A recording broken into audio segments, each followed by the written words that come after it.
Everyone, so this is the lecture number 5 of genetics. और आज बेटा हम बात करेंगे एक्स्ट्रा न्यूक्लियर इनहेरिटेंस की और एंडोसिम्बायोटिक थ्योरी की। ठीक है, तो स्टार्ट करते हैं। सबसे पहले बेटा अगर हम बात करें इनहेरिटेंस, इनहेरिटेंस का मतलब क्या होता है? मैं इनहेरेंट क्या करते हैं? बेसिकली जो पेरेंट के जीन्स होते हैं वो ट्रांसफर होते हैं ऑफस्प्रिंग में। ठीक है, और वो कैसे होते हैं? During the process of fertilisation, reproduction के टाइम पे। अब जनरली क्या होता है, एक सेल है egg cell, egg contains a nucleus. ठीक है, और यहाँ पे प्रेजेंट होगा क्या? स्पर्म। लेकिन स्पर्म के अंदर साइटोप्लाज्म नहीं है, स्पर्म के अंदर भी क्या प्रेजेंट है? न्यूक्लियस। जब ये दोनों फ्यूज करेंगे तो फ्यूजन के टाइम पे ये एग है, यहाँ पे स्पर्म आया और स्पर्म का जो न्यूक्लियस है वो चला गया एग के अंदर। तो जो फर्टिलाइज होके सेल बना उसको हमने नाम दिया जाइगोट। जाइगोट के अंदर क्या है बेटा? न्यूक्लियस है। अब अगर हम ये न्यूक्लियस देखें तो ये कहाँ से आया? मदर्स एग और फादर स्पर्म, दोनों का न्यूक्लियस कंबाइन होकर न्यूक्लियस बन गया। लेकिन अब आप मेरे को एक बात बताओ या आप सोचो कि ये जो साइटोप्लाज्म है, सेल का बाकी का मटेरियल है, ये कहाँ से आया? ये आया बेटा मदर से। ठीक है, तो ये जो साइटोप्लाज्म है ये हमें कहाँ से डिराइव हो रहा है? एग से। ठीक है, तो इसका मतलब कभी कभी एक तो होता है न्यूक्लियर इनहेरिटेंस, जो हम जीन्स इनहेरिट कर रहे हैं विद थ्रू न्यूक्लियस। लेकिन क्योंकि हमारे टॉपिक का नाम क्या है? एक्स्ट्रा न्यूक्लियर इनहेरिटेंस, तो हम उस इनहेरिटेंस की बात कर रहे हैं जो न्यूक्लियस के बाहर से आ रही है, मतलब कि साइटोप्लाज्म की वजह से जो चीज़ें इनहेरिट हो रही हैं। ठीक है, या जो ट्रेट्स या जो करेक्टरिस्टिक्स इनहेरिट हो रहे हैं वो। अब यहाँ पे आपको एक चीज़ समझनी पड़ेगी। हाँ जी, यहाँ पे आपको एक चीज़ समझनी पड़ेगी। जब हम कह रहे हैं एक्स्ट्रा न्यूक्लियर इनहेरिटेंस, तो वो एक्चुअली वो क्या मीन करता है? देखो बेटा, आपको ये समझ में आया कि ये है जाइगोट। ठीक है, सॉरी, जाइगोट। जाइगोट के अंदर ये प्रेजेंट है न्यूक्लियस और आसपास आसपास सारा प्रेजेंट है साइटोप्लाज्म। ये साइटोप्लाज्म कहाँ से आया है? ये साइटोप्लाज्म आया है एग से। अब साइटोप्लाज्म की वजह से क्या चीज़ इनहेरिट हो रही है? तो साइटोप्लाज्म के अंदर बेटा कुछ डीएनए प्रेजेंट होता है, लेकिन वो डीएनए किसके अंदर प्रेजेंट है? वो डीएनए प्रेजेंट है माइटोकॉन्ड्रिया के अंदर। ठीक है, और अगर हम प्लांट सेल की बात करें तो माइटोकॉन्ड्रिया के साथ साथ क्लोरोप्लास्ट के अंदर, क्लोरोप्लास्ट के अंदर। ठीक है, सो क्लोरोप्लास्ट, हाँ जी। तो बेसिकली माइटोकॉन्ड्रिया और क्लोरोप्लास्ट जो होते हैं ये सेमी ऑटोनॉमस ऑर्गेनेलिज है। सेमी ऑटोनॉमस ऑर्गेनेलिज है, that means they contain there own DNA. तो अब एक सिंपल सा लॉजिक सोचो ना कि अगर यहाँ पे ये एग था और ये स्पर्म था और ये कंबाइन करके हमें जाइगोट मिला। ठीक है, जाइगोट मिला तो ये जो साइटोप्लाज्म के अंदर जो माइटोकॉन्ड्रिया थे या जो क्लोरोप्लास्ट थे वो भी इनहेरिट हुए, उनके अंदर जो जीन या डीएनए थे वो भी इनहेरिट हो रहे हैं। तो that gives rise to extra nuclear inheritance. और उसके अलावा कभी कभी कुछ साइटोप्लाज्मिक, एक सेकेंड, हाँ जी, कभी कभी क्या होता है कि एग के अंदर यहाँ साइटोप्लाज्म में कुछ साइटोप्लाज्मिक प्रोटीन्स प्रेजेंट होते हैं। साइटोप्लाज्मिक प्रोटीन्स होते हैं, वो भी कुछ ना कुछ करेक्टरिस्टिक्स एग्जिबिट करने में हेल्प करते हैं। ठीक है, तो वहाँ पे हम इसको साइटोप्लाज्मिक इनहेरिटेंस भी नेम कर सकते हैं। तो basically extra cellular, extra nuclear inheritance जो है उसमें दो ऑर्गेनेल्स इन्वॉल्व है, माइटोकॉन्ड्रिया और क्लोरोप्लास्ट। ठीक है, so extra nuclear inheritance, the nucleus no doubt have the bulk DNA. Nucleus के अंदर मेनली सारा डीएनए प्रेजेंट है, लेकिन डीएनए का एड्रेस सिर्फ न्यूक्लियस नहीं है, it is also found in mitochondria and chloroplast और कुछ प्लाज्मिड्स के अंदर। प्लाज्मिड्स होता है बैक्टीरिया के अंदर जो एक्स्ट्रा न्यूक्लियर क्रोमोसोम्स होते हैं। ठीक है, the inheritance patterns of these organelles independent of uniparental and often maternal. इनका जो इनहेरिटेंस होता है वो बेसिकली यूनिपेरेंटल, क्योंकि बेटा जो यहाँ पे जाइगोट के अंदर मान लो यहाँ माइटोकॉन्ड्रिया है या क्लोरोप्लास्ट है, ये कहाँ से आया? ये आया एग सेल से, मतलब एक ही पेरेंट से मिल रहा है ना। ठीक है, स्पर्म से तो नहीं मिल रहा। तो क्योंकि ये जो माइटोकॉन्ड्रिया के जीन्स या क्लोरोप्लास्ट के जीन या माइटोकॉन्ड्रिया क्लोरोप्लास्ट आ रहे हैं वो सिर्फ एक ही पेरेंट से मिल रहा है, तो उसको हम यूनिपेरेंटल या मैटरनल इनहेरिटेंस भी बोल सकते हैं। ठीक है, because the organelle reside in the cytoplasm, और इसीलिए हम इसको साइटोप्लाज्मिक एक्स्ट्रा न्यूक्लियर इनहेरिटेंस भी नेम कर सकते हैं। ठीक है, तो आ जाते हैं मेन इसके थ्योरी पार्ट पे। एक्स्ट्रा न्यूक्लियर इनहेरिटेंस का मतलब होता है ट्रांसमिशन ऑफ जेनेटिक इन्फॉर्मेशन जो कि न्यूक्लियस के बाहर प्रेजेंट है। It is also called cytoplasmic inheritance, क्योंकि सारा जो ऑर्गेनेल्स या जहाँ से भी डीएनए आ रही है कहाँ पे प्रेजेंट है? साइटोप्लाज्म में। बेसिकली जो genetic material outside the nucleus present है वो प्रेजेंट है माइटोकॉन्ड्रिया में और क्लोरोप्लास्ट में। इन ऑर्गेनेल्स के पास प्रेजेंट होता है अपना डीएनए, अपने जीन्स, और इस इनहेरिटेंस जो है वो मेंडल्स लॉ को फॉलो नहीं करती। It is often transmitted predominantly from maternal parent because the egg contribute most of the cytoplasm to the zygote. तो इसमें क्या होता है, बेसिकली जो साइटोप्लाज्म है वो कहाँ से आ रहा है, एग से, और एग कहाँ से आ रहा था, ऑब्वियसली मदर पेरेंट से। तो इसीलिए मदर पेरेंट से आ रहा है, इसलिए हम इसको मेटर्नल इनहेरिटेंस भी बोल सकते हैं। साइटोप्लाज्मिक इनहेरिटेंस रेफर करते हैं inheritance of traits controlled by genetic factors जो कि प्रेजेंट है साइटोप्लाज्म के अंदर। तो साइटोप्लाज्म के अंदर से जो ट्रेट्स हमें मिल रहे हैं उसकी वजह से हम इसको क्या बोलेंगे, मतलब साइटोप्लाज्मिक ट्रेट की वजह से जो जेनेटिक फैक्टर्स इनहेरिट हो रहे हैं उसको बोल सकते हैं साइटोप्लाज्मिक इनहेरिटेंस। और ये बेसिकली आ रही है माइटोकॉन्ड्रिया से या क्लोरोप्लास्ट से। इसके एग्जाम्पल है बेटा लीफ वेरिगेशन एंड मिराबलिस जलापा। जब हम मिराबलिस जलापा के क्रॉस करके देखते हैं तो उसके अंदर देखते हैं, जैसे सपोज हमने व्हाइट फ्लावर लिया फीमेल और ग्रीन फ्लावर लिया मेल, ठीक है, तो हम नोटिस करेंगे जो ऑफस्प्रिंग हो गया वो सारे क्या होंगे, वाइट। अगर हमने उल्टा कर लिया, सपोज हमने यहाँ पे ले लिया वाइट ग्रीन फीमेल फ्लावर को क्रॉस करवाया वाइट मेल फ्लावर के साथ, ठीक है, तब भी हम देखेंगे सारे कैरेक्टरिस्टिक्स हमें क्या दिखेंगे, ग्रीन, मतलब कि जो मदर का ट्रेट है बेसिकली वही एग्जिबिट हो रहा है। तो अगर हम बात करें बेटा यहाँ पे एग्जांपल्स बहुत सारे हैं। लीफ वेरिगेशन मिराबिलिस जलापा में वो बेसिकली इनहेरिट हो रही है किसकी वजह से, क्लोरोप्लास्ट की वजह से। माइटोकॉन्ड्रियल डिजीजेस हो जाते हैं ह्यूमंस के अंदर, तो उसके लिए रिस्पॉन्सिबल कौन है, mitochondrial gene. Cytoplasmic male sterility देखने के लिए मिलती है कई प्लांट्स में ड्यू टू माइटोकॉन्ड्रिया। कपा पार्टिकल्स जो होते हैं वो प्रेजेंट होते हैं पैरामीशियम में, और कपा पार्टिकल्स इनहेरिट होते हैं साइटोप्लाज्मिक पार्टिकल्स की वजह से। उसी तरह यीस्ट ऑर्गेनिज्म में पिटाइट म्यूटेंट्स या पोकी म्यूटेंट्स जिनको हम बोलते हैं वो प्रेजेंट होते हैं। तो वो जो पोकीनेस इनहेरिट होती है वो किसकी वजह से होती है, माइटोकॉन्ड्रिया की वजह से। अगेन प्लांट्स के अंदर काफ़ी बार क्लोरोप्लास्ट ट्रेट्स देखने के लिए मिलते हैं। अगेन किसके लिए रिस्पॉन्सिबल है, किसकी वजह से रिस्पॉन्सिबल है, क्लोरोप्लास्ट। इसके अलावा एक और एग्जाम्पल आ जाता है कॉइलिंग इन शेल कॉइलिंग इन स्नेल्स या शेल कॉइलिंग इन लिम्ने, ठीक है।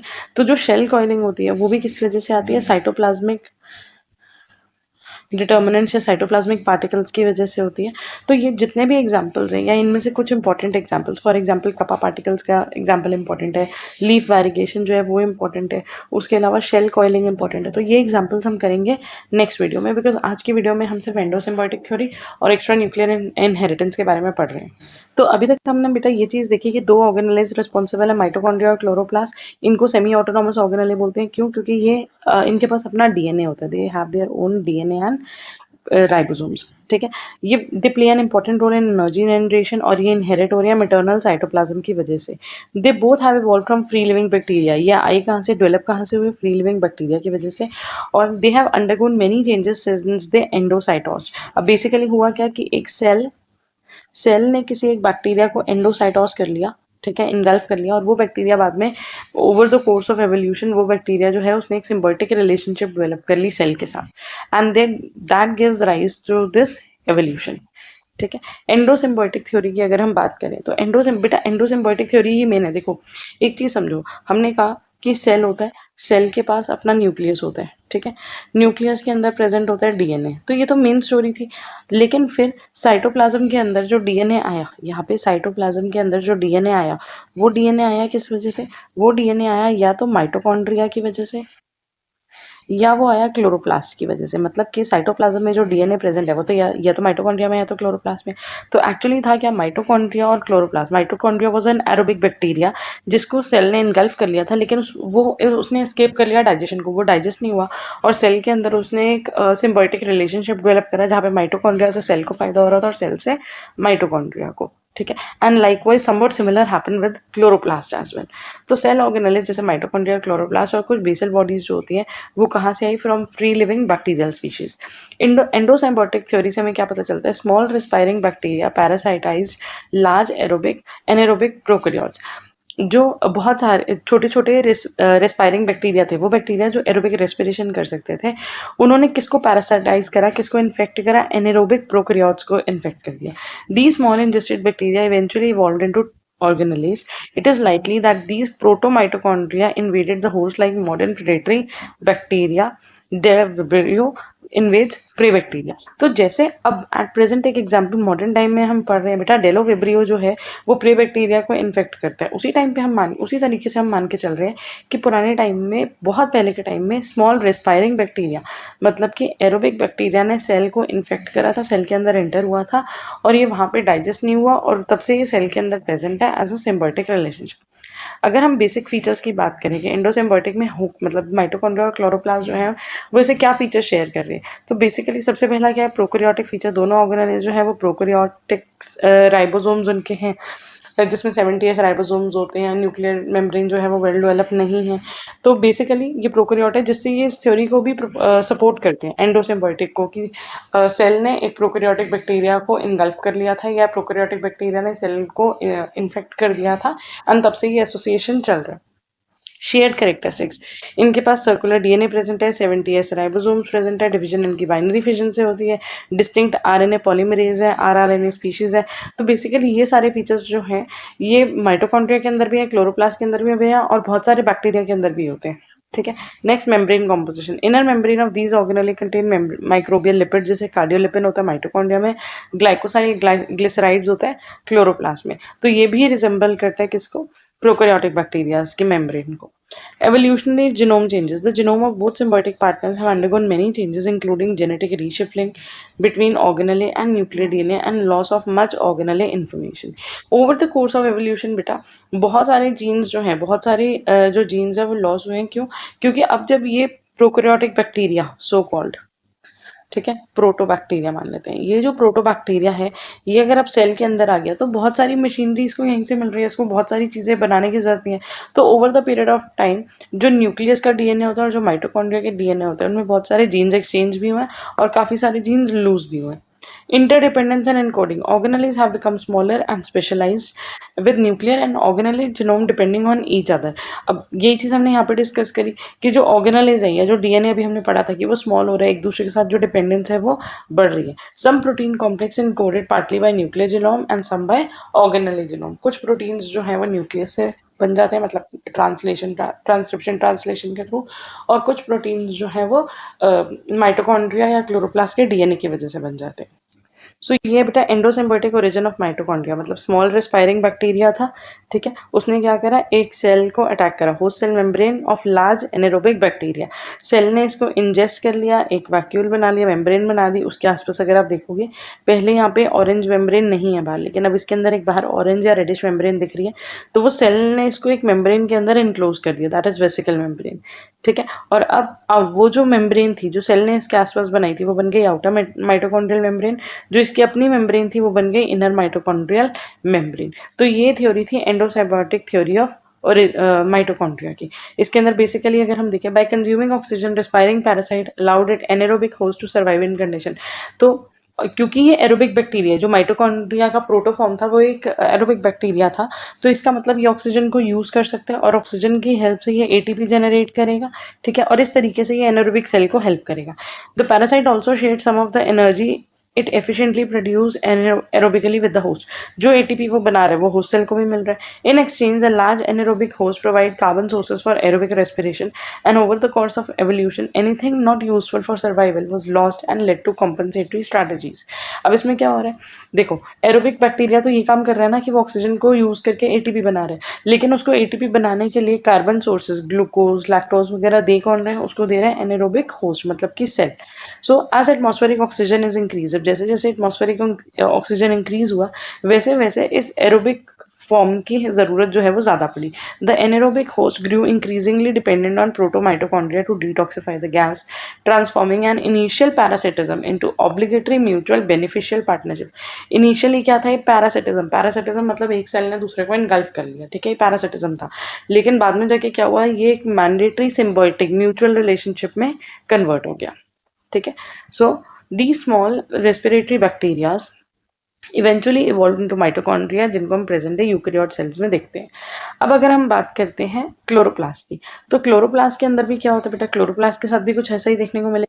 अब यहाँ पे हम मान के चल रहे हैं ये जो सेल है इसके पास न्यूक्लियस भी है और माइटोकॉन्ड्रिया भी है। ठीक है, तो ये है माइटोकॉन्ड्रिया और ये प्रेजेंट है बेटा न्यूक्लियस।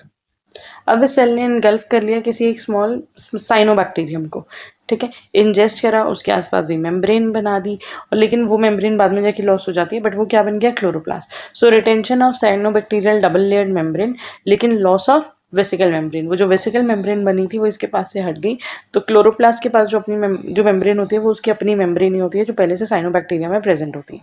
ठीक है, so chloroplast exclusively found in plants and some protist plastids are younger than mitochondria, मतलब कि ये इनका जो कोएवोल्यूशन था वो बहुत बाद में हुआ था। ठीक है, origin the endosymbiont that later become chloroplast are believe to be cyanobacteria. तो ये जिसको हम बाद में क्लोरोप्लास्ट मान रहे हैं वो पहले हमारे लिए क्या था, साइनोबैक्टीरिया था, कि साइनोबैक्टीरिया सेल के अंदर एंटर हुआ, क्योंकि साइनोबैक्टीरिया के पास बेटा ग्रीन पिगमेंट प्रेजेंट होती है तो वो फोटोसिंथेसिस कर पाते हैं। Some of which likely escape digestion inside the cell and provided an advantage to the host. Resemblance between plastid and cyanobacteria structures and biochemistry से हमें एक स्ट्रॉन्गर एविडेंस मिलता है कि हाँ ये एंडोसिम्बायोटिक थ्योरी जो थी वो सही थी। ठीक है, और माइटोकॉन्ड्रिया का जो रिजेम्बलेंस था वो अल्फा प्रोटियोबैक्टीरिया के साथ होता है, लेकिन उससे ज़्यादा स्ट्रॉन्ग क्लोजनेस हमें दिखा साइनोबैक्टीरिया और प्लास्टिड्स के बीच में।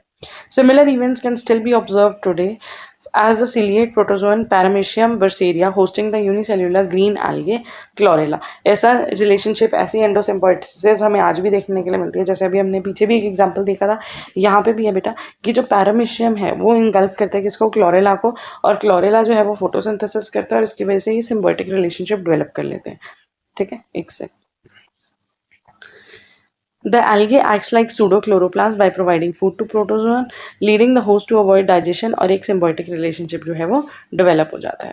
So with this बेटा I am ending this video, जिसमें हमने एक बेसिक छोटा सा इंट्रोडक्शन देखा कि एक्स्ट्रा न्यूक्लियर इनहेरिटेंस क्या होता है और एंडोसिम्बायोटिक थ्योरी क्या होती है। इस टॉपिक से रिलेटेड एक इंपॉर्टेंट चीज़ हमारी रह गई एग्जाम्पल्स, जिसको हम डिटेल में कवर करेंगे in the next video. I hope you find it useful. All the best and thank you for watching.